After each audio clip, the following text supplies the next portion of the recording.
नमस्कार. संध्याच रेसिपीजमध्ये आपले खूप खूप मनापासून स्वागत आहे. फ्रेंड्स, आजची आपली रेसिपी आहे मस्त असा थंडगार बडीशोप सरबत. चला तर मग फ्रेंड्स रेसिपीला सुरुवात करूया.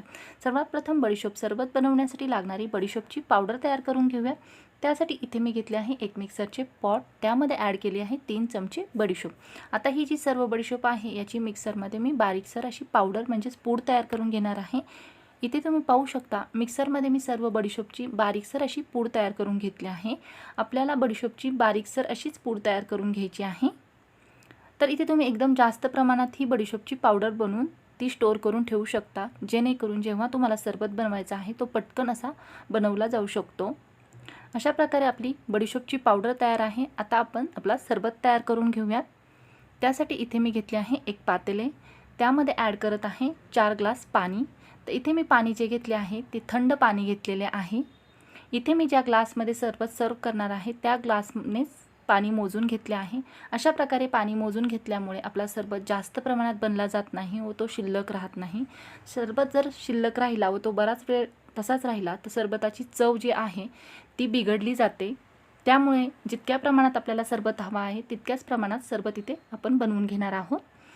आता या पाण्यामध्ये ॲड केली आहे मी 1.5 कप साखर. इथे मी गोड असा सरबत बनवणार आहे. जास्त प्रमाणामध्ये तुम्हाला गोड आवडत नसेल तर तुम्ही इथे कमी प्रमाणात साखर वापरू शकता. साखर ॲड केल्यानंतर त्याच्यामध्ये ॲड केले आहे पाव चमचा मीठ, तसेच 1.5 चमचा बडीशोपची पावडर.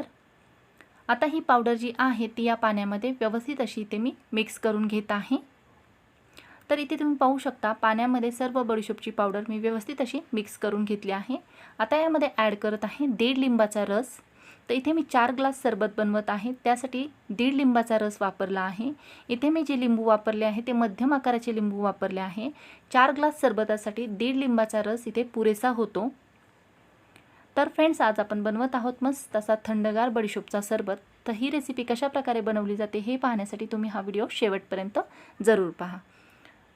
1.5 लिंबाचा रस ॲड केल्यानंतर हा रस या पाण्यामध्ये व्यवस्थित असा मिक्स करून घेत आहे.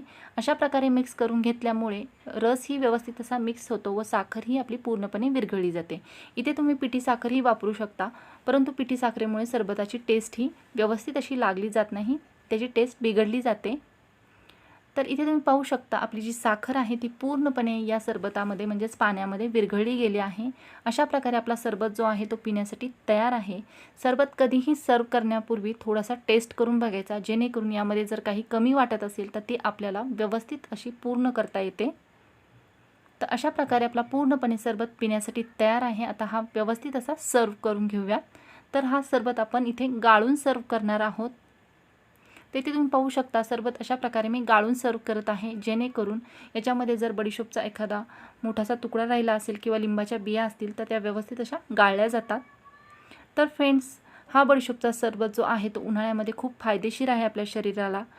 उन्हाळ्यामध्ये आपल्या शरीराला जो गरमीचा त्रास होतो, डोळ्यांची जळजळ होते, भूक मंदावते, शरीराला खाज सुटते, यावरती हा बडीशोपचा थंडगार सरबत खूप छान असा फायदेशीर ठरतो. तर ही रेसिपी तुम्ही नक्कीच घरी ट्राय करा व कमेंटद्वारे मला तुमचा अनुभव जरूर कळवा. या रेसिपीसाठी लागणाऱ्या सर्व साहित्यांची यादी ही डिस्क्रिप्शन बॉक्समध्ये दिलेली आहे, तिथे जाऊन तुम्ही चेक करू शकता, जेणेकरून ही रेसिपी बनवताना याचा तुम्हाला नक्कीच उपयोग होईल. तर अशा प्रकारे पूर्णपणे आपला मस्त असा थंडगार बडीशोपचा सरबत इथे पिण्यासाठी तयार आहे. तुम्ही ते पाहू शकता.